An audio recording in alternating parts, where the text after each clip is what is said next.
Online class में आपका स्वागत है। भौतिकवाद लेक्चर 2 में आज का टॉपिक है भौतिकवाद के अनुयायी। आज हम देखेंगे कि भौतिकवाद को मानने वाले कौन कौन थे। सबसे पहले हम पाश्चात्य विचार को देखेंगे। इसके बाद समकालीन युग में कौन कौन से भौतिकवादी विचारक हुए और अंत में भारतीय मत की व्याख्या करेंगे। पहला है पाश्चात्य विचारक। पाश्चात्य दर्शन का इतिहास ग्रीक काल से ही आरंभ होता है। भौतिकवाद का जन्म भी उसी काल में होता है। ग्रीक दार्शनिक थेल्स दर्शन एवं भौतिकवाद दोनों के जनक माने जाते हैं। उनके अनुसार जल ही चरम तत्व है, जिससे संपूर्ण विश्व की व्याख्या होती है। एनेक्सिमेंडर के अनुसार तत्व जड़ ही है, मगर कोई विशेष भौतिक पदार्थ नहीं, बल्कि निर्विशेष, निराकार एवं शाश्वत है। यह अपरिमित है। एनेक्सिमेनिस के अनुसार वायु चरम तत्व है, जिससे सभी पदार्थों की उत्पत्ति होती है। ये तीनों विचारक भौतिकवादी होते हुए भी इसका विकसित रूप नहीं दे पाते। हेराक्लिटस ने प्रथम सिद्धांत के रूप में अत्यंत गतिशील पदार्थ अग्नि को माना। एम्पेडोक्लस के अनुसार मूल तत्व एक नहीं बल्कि 4 तत्वों पृथ्वी, वायु, अग्नि एवं जल, अर्थ, एयर, फायर एंड वाटर को विश्व का चरम तत्व माना। ये तत्व स्वयं जड़ एवं गतिहीन है। अतः विश्व के निर्माण की व्याख्या के लिए दो बाह्य शक्तियाँ प्रेम, लव एवं द्वेष, हेट को माना। प्रेम से मूल तत्वों का संगठन एवं द्वेष, हेट से विघटन होता है, जिससे पदार्थों का निर्माण एवं विनाश होता है।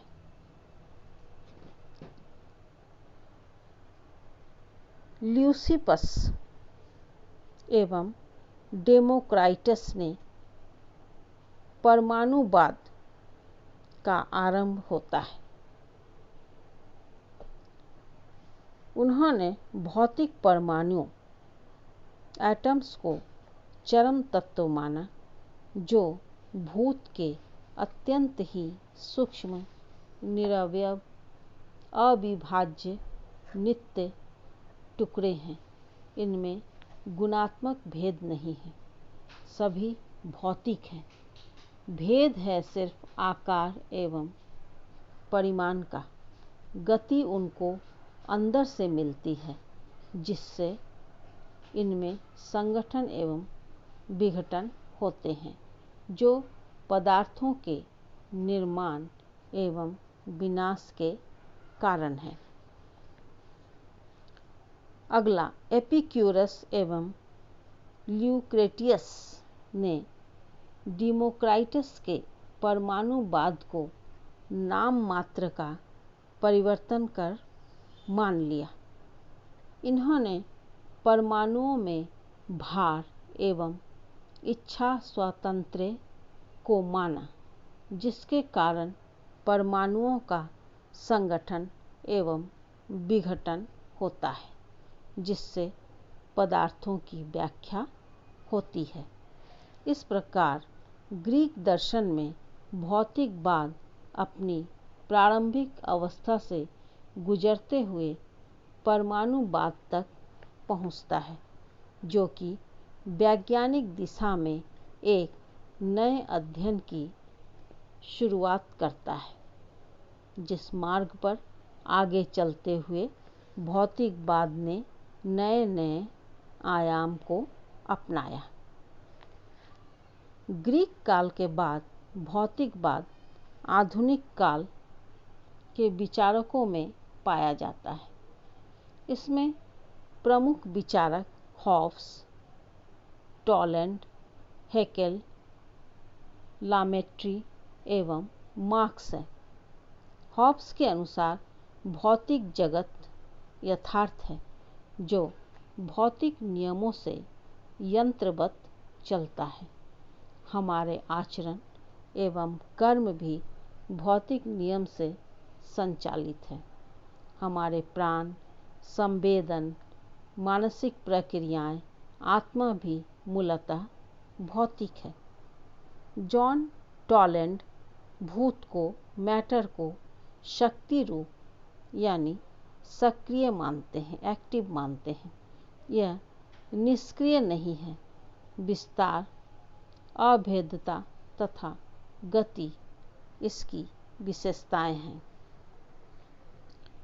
प्राण, चैतन्य, आत्मा सभी भूत के विशेष प्रकार हैं। अतः ये पूर्ण रूप से भौतिकवादी हैं।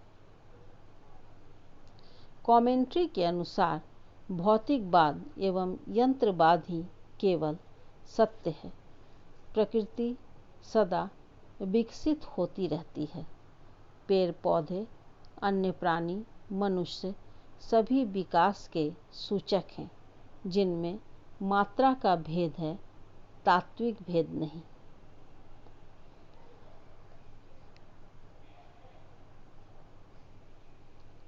हेकेल भूत, द्रव्य एवं शक्ति की अक्षयता, law of the conservation of substance and energy, अक्षय जिसका नाश नहीं होता हो, एवं सार्वभौम विकास के नियम, यूनिवर्सल लॉ ऑफ इवोल्यूशन के आधार पर विश्व के सभी पदार्थों की व्याख्या करते हैं। कार्ल मार्क्स के अनुसार विश्व का मूल तत्व जड़ या भौतिक है। यह भौतिक तत्व द्वंद्वात्मक नियम के अनुसार स्थिर न रहकर नित्य नवीन घटनाओं एवं वस्तुओं को उत्पन्न करता है। द्वंद्वात्मक विकास के 3 प्रमुख नियम हैं। पहला, गुणात्मक परिवर्तन नियम। दूसरा, विरोधी समागम नियम। और तीसरा, निषेध के नियम। पहले नियम के अनुसार विश्व में परिमाणगत परिवर्तन की एक विशेष अवस्था में पहुंचने पर एक नए गुण का आविर्भाव होता है। सजीव एवं चैतन्य के विकास की जड़ में भूत ही हैं, यद्यपि गुणात्मक परिवर्तन होता है। दूसरे नियम के अनुसार विश्व के प्रत्येक पदार्थ में अंतर विरोध है। इन विरोधों में प्राकृतिक द्वंद्व होता है और तीव्र होने पर एक विरोध दूसरे का निषेध करता है। यही प्रतिवाद है। फिर वाद एवं प्रतिवाद का समन्वय होता है, जिसे संवाद कहेंगे। फिर यह एक नए वाद का रूप लेता है। फिर उसका प्रतिवाद होता है एवं एक नए संवाद का जन्म होता है। यह प्रक्रिया अनवरत चलती रहती है। फलस्वरूप नए एवं ज़्यादा विकसित अवस्थाओं का जन्म होता है। अब हम देखेंगे समकालीन युग। इस युग में दो मुख्य खंड हैं भौतिकवादी विचार के। एक है आणविक सिद्धांत, जिसके अनुसार भूत की अंतिम अवस्था अणु है, जो अविभाज्य, सूक्ष्म एवं निरवय टुकड़े हैं। इससे आगे इनका विभाजन नहीं हो सकता। जॉन डाल्टन इसके प्रमुख विचारक हैं। दूसरा है विद्युत मूलक सिद्धांत, इलेक्ट्रॉनिक थ्योरी, जिसके अनुसार आणविक सिद्धांत सही नहीं है। विज्ञान के विशेषतः भौतिक शास्त्र के नए आविष्कारों के संदर्भ में नया विचार आता है, जिसके अनुसार अणु का स्वरूप बिल्कुल दूसरे ढंग का माना गया है। भूत या मैटर विद्युत शक्ति है, इलेक्ट्रॉनिक पावर है, एवं प्रत्येक अणु स्वयं में एक जटिल विद्युत शक्ति है, जिसके भावात्मक पॉजिटिव एवं निषेधात्मक निगेटिव पहलू चार्जेस हैं। मतलब जटिल विद्युत शक्ति है जिसके भावात्मक पॉजिटिव एवं निगेटिव चार्जेस हैं, जो क्रमशः प्रोटॉन एवं इलेक्ट्रॉन कहे जाते हैं। सभी परमाणुओं में प्रोटॉन नाभि केंद्र के रूप में रहता है तथा इसके चारों ओर इलेक्ट्रॉन, हाइड्रोजन परमाणु में एक ही चारों ओर इलेक्ट्रॉन रहते। हाइड्रोजन परमाणु में एक ही प्रोटॉन एवं एक ही इलेक्ट्रॉन, ये हमेशा गतिशील रहते हैं। इसे हम अपनी ग्रह व्यवस्था के नमूने के रूप में समझ सकते हैं, जिसके केंद्र में सूर्य है एवं चारों ओर ग्रह प्लैनेट्स हैं। बाद के वैज्ञानिकों ने इन दो के अलावे और भी विभाजन का पता किया, खोज किया। चैडविक ने 1932 में न्यूट्रॉन एवं 1933 में पॉजिट्रॉन का पता किया। भविष्य में परमाणुओं के और भी विभाजन होने की संभावना है। संख्या में ये परमाणु अनंत है एवं शक्ति रूप है। अतः भूत, मैटर, जिसकी प्रकृति का निर्धारण ये विचारक कर रहे हैं, पहले जैसा जड़ एवं शक्ति विहीन नहीं, बल्कि गत्यात्मक एवं शक्ति रूप है। विश्व की व्याख्या इन्हीं के आधार पर की जाती है, मगर नए वैज्ञानिक विचारों के प्रकाश में एक नवीन भौतिकवाद का रूप उभरता है, जहाँ विश्व का चरम तत्व भूत नहीं बल्कि विद्युत शक्ति है। अतः दर्शन के विद्यार्थी के लिए भौतिकवाद नाम की सार्थकता सही नहीं लगती। इस नए सिद्धांत को एक नया नाम डायनामिज्म शायद ज़्यादा सटीक होगा। एक चिंतन उभरता है कि दार्शनिक तो चरम तत्व की खोज में बढ़ा था और नए वैज्ञानिक संदर्भ में पहुंच जाता है विद्युत शक्ति पर, मगर यह शक्ति क्या है? यह तो कोई पदार्थ नहीं, शक्ति तो क्रिया स्वरूप है।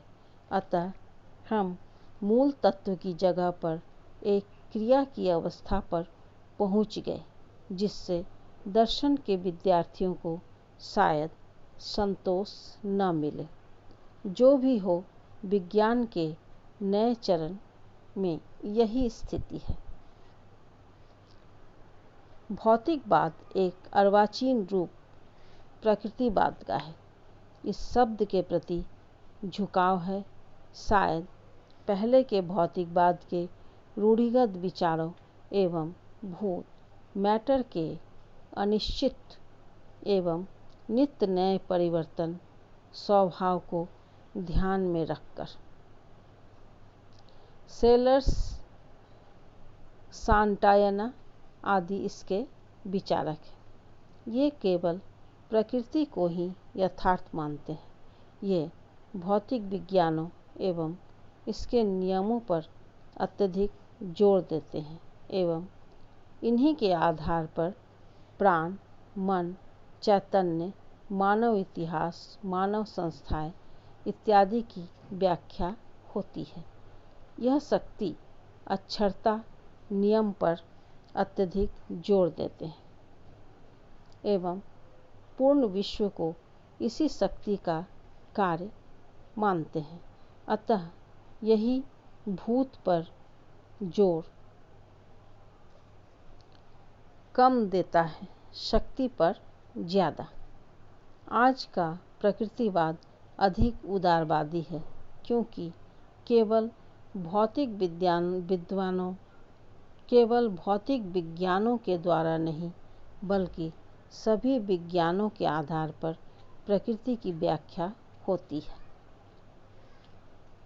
जीन्स एवं एंडीगटन इत्यादि इसके मानने वाले हैं।